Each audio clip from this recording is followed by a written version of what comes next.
Hello everyone. So basically wanted to make this short video in response to this comment right here.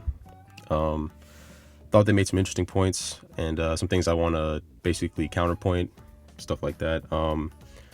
So for number one, physical attacks won't work on Gear 5 if any argument is made regarding verse equalization, letting chakra punches hurt Luffy. It should also let Haki nullify chakra based attacks too, which would fuck Naruto over. So I didn't really address first equalization in the video just because I thought it wasn't really necessary. I do think that for the most part, if you do worse equalize, Naruto would still have an advantage just because the method of attacks that he could hit Luffy with. But even with that, I didn't really have to just because of things like the base Rasen Shuriken, for example, right? With the way it works, it's strong enough to where if it hits Luffy, it's just going to shred him regardless of his rubber resistance, just because we know that he is still weak to like blade type of attacks, even in his rubber state. Like we saw Crocodile basically impale Luffy back in Alabasta, which I put in the video. So I didn't really need to put like what's it called? First equalization, just kind of think it was necessary. But if you do, you can have that kind of talking point, but for me, I don't really care. It doesn't really make a difference. Any non-physical attacks will just bounce off Luffy using the environment Gear 5 hacks in Future Sight. For number two, I don't think so personally. I do think like obviously Luffy can do that, but it's not like the entire fight it's just going to be like, oh, Luffy's just going to be counteracting every single attack. It's like both these characters have precognition. I did give it a little bit of advantage to Luffy in the video, but even still, I think that for both characters, they're going to be getting hits on each other. But if you look at each one, Naruto is way more damaging hits. I mean, a lava style Rasen Shuriken is going to do crazy damage to Luffy. All Luffy can do is just do physical blows to Naruto, which isn't going to be enough, in my opinion, to put him down. Number three, many make the mistake to scale characters to their hacks, to scale characters to the hacks of other character. Okay. Example, Otsutsuki's do this, therefore Naruto scales to this. It's just not correct, as Otsutsuki's hacks that let them do that and Naruto fight physically. Like Johnny from JoJo Part 7, his stand could slice dimensional barriers like it was butter and has infinite energy. If I, a normal human, go and stab Johnny, he will die, as he is still a human, but does that make me above his dimension, above infinity? Because that's how people scale Naruto. So to kind of address this, we have to get a few things out the way. Characters in Naruto do scale to their abilities. It may not be in like the exact way you're thinking of, but they do. So as an example, in the data book for an example, it says like there's a certain jutsu that only Kage can do because of her vast chakra amount. Now, with these jutsus, we also see that they vary in effectiveness and potency from character to character. So like a Sage Rasengan is stronger than a regular Rasengan because, you know, obviously the difference in chakra and stuff like that.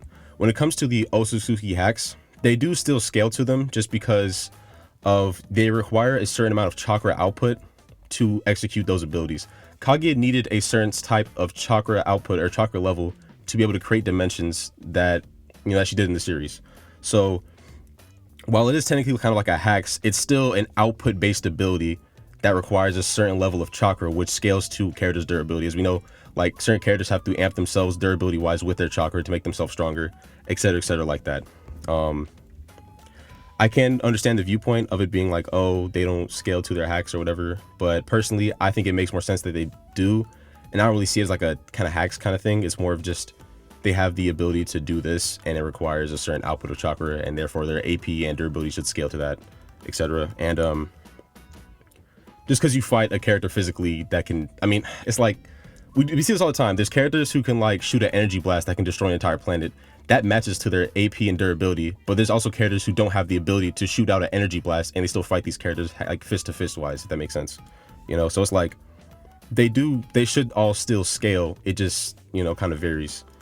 Stuff like that. Naruto being able to damage Kaguya just kind of shows that, like, you know, that's just where he scales to. If he's able to damage Kaguya, then he scales somewhere on her level. Obviously, he's not like, I don't think he, if a one-on-one fight, I don't think he's physically overpowering Kaguya the whole entire time. Because in my opinion, I don't think Kaguya is just a good fighter, period. She has a terrible battle IQ in my opinion, from what we've seen. She has a lot of abilities that she can use. But anyway, for number 4, Luffy's Ryu, advanced armor and hockey to penetrate Naruto's defense. Yeah, so with this, I kind of addressed this in the video. So both these characters can basically do the exact same thing. With Frog Kata, Naruto's energy becomes part of the opponent's body and deals damage, right? And then for Luffy's Ryu, it basically bypasses your external defense and attacks your like inside organs, for example, right? The thing is that with Kid Naruto, for example, Sasuke stabbed him through the chest and like destroyed him in his lungs, and Naruto regenerated that in that same fight. And I've made this a point in the video that Naruto has a superior regeneration to Luffy, right? So, with that being said, whatever damage Luffy does to Naruto, he's just gonna heal it off and just continue fighting. And he also has arguably better stamina than Luffy, so it's kind of just like, you know, it kind of balances out. Even if you think like Luffy hits harder than Naruto, for example, Naruto has the advantage of just regeneration. Naruto has no way to get past Haki or Gear 5 hacks. I mean, with that being said, I mean, it just kind of depends on how you see certain things. Like with the like I basically said this with the ceiling jutsus and like the what's it called, like the Rasen shurikens. Like Luffy's not coating his whole body in armament Haki, for example. Like, let's be serious. And also, there's no Haki defense to like Genjutsu from what we know. If Naruto decides to summon Ma and Pa and he whips out Frog Song, Luffy can't do anything. He can't deflect sound waves, from what I understand the character to do from what I've seen. If somebody has some other feat that shows that he can, put in the comments, link it, do something, like at me on Instagram, send it to me. But other than that, I haven't seen it. And even with that, I didn't really make the Naruto's, I should have specified this better in the video, but Naruto's main win condition isn't like brute forcing or beating down Luffy. It's either getting the ceiling jutsu off, which all he has to do is make contact one time to get the ceiling jutsu. He has to execute Frog Song, which has to get executed one time, you know, not a big deal, and just stuff like that. So the main point of the video is that for either one of these characters, physically beating each other down isn't going to be the way to win. And if it comes down to that, Naruto has an advantage when it comes to regeneration and stamina that over Luffy, from what I've seen the characters to do. So like, yeah, so it's gonna just really just come down to like, you know, abilities for abilities. I don't think Luffy's Haki has enough hacks or like things to put Naruto down from what everything we've seen. So that's why I think Naruto still wins, just because his ability in wide range. It would say like even if you give Luffy like he can't be damaged with physical attacks, which isn't like exactly 100% true all the time, and assuming he can't be physically hurt in Gear 5 is kind of a no limits fallacy on its own. But even if you give him that, right, Naruto has abilities that can put Luffy down without having to physically overpower him, which is the whole point of why I think Naruto wins. So that's basically it. I do think they made interesting points in this comment, but I still overall think they have misconceptions regarding like how Naruto's characters hacks and scale to their jutsus and abilities and all this type of stuff. It just, you know, it doesn't really add up for, you know, so that's really it.